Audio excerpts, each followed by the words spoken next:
तो अगर अष्टांग हृदय के इस सूत्र को आप माने और समझें, अष्टांग हृदय कहता है कि जिस भोजन को सूर्य का प्रकाश ने स्पर्श नहीं किया हो और पवन ना मिला हो उसको कभी मत खाइए, वो जहर है। दूसरी हमसे क्या गलती हो रही है, हमने अपने घर का नाश्ता ऐसा बनाया जो यूरोप और अमेरिका में मजबूरी में खाया जाता। मैंने कहा ना, पाव रोटी, डबल रोटी, बिस्किट, अब हमने घर में शौक से लाना शुरू किया।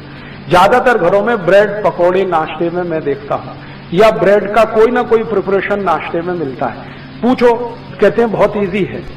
इजी तो इडली भी है, सांभर भी है, उत्तपम भी है, रसम भी है, डोसा भी है, और हलवा से ज्यादा इजी कोई चीज नहीं।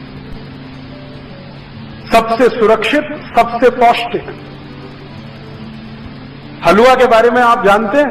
मेरे पास कोई ऐसा पेशेंट आ जाए जो ऑपरेशन करा के आया हो अभी घंटे भर पहले, मैं उसको कह सकता हूं कि घी का हलवा खा लो, इतना सुरक्षित है। उस पेशेंट को रोटी नहीं खिलाई जा सकती, दाल नहीं खिलाई जा सकती, चावल नहीं खिलाया जा सकता, कम से कम 15 दिन। लेकिन मैं उसको ये जरूर कह देता हूं कि ऑपरेशन खत्म होते ही जैसे ही होश आए हलवा बना के खिला देना, देशी गाय के घी का, क्योंकि वो हीलिंग में बहुत मदद करता है। तो हलवा से ज्यादा तो कोई भी हमारे पास डिश नहीं है जो 5 मिनट में बन सके, लेकिन वो हलवा गायब हो रहा है धीरे धीरे। पाव रोटी आ गई, डबल रोटी आ गई, बिस्किट आ गया, घर में नूडल्स आ गए, और सवेरे के नाश्ते में ये जरूर है।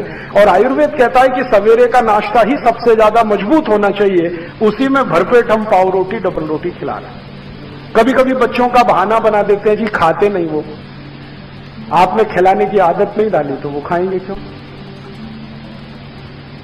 यहां से ही हमारी जिंदगी की गड़बड़ी शुरू हो रही। और ये सड़े मैदे की पाव रोटी, डबल रोटी आप जितनी खाएंगे कब्जियत उतनी ही बढ़ेगी। कब्जियत बढ़ेगी तो शरीर की बीमारियां बढ़ने वाली हैं। 103 बीमारियां होती हैं, ये ध्यान रखिए। आज मेरे पास सुविधा नहीं है, अगर एलसीडी प्रोजेक्टर होता तो मैं आपको यहां दिखाता। एलसीडी है? एलसीडी प्रोजेक्टर हो तो मैं आपको दिखाता कि जब आप ये खाते हैं ना, मैंने इसमें बहुत सुंदर स्लाइड्स बनाई हुई कि जैसे ही पाव रोटी खाते हैं तो अंदर क्या होता है पेट में जाने, डबल रोटी खाने के बाद क्या होता है, बिस्किट खाने के बाद क्या होता है, चाउमीन और नूडल्स खाने के बाद पेट में क्या होता है, कैसे कैसे वो कहां कहां चिपकता है, कितने एरिया को वो कवर करता है, और फिर कैसे आपको कॉन्स्टिपेशन बनाता है।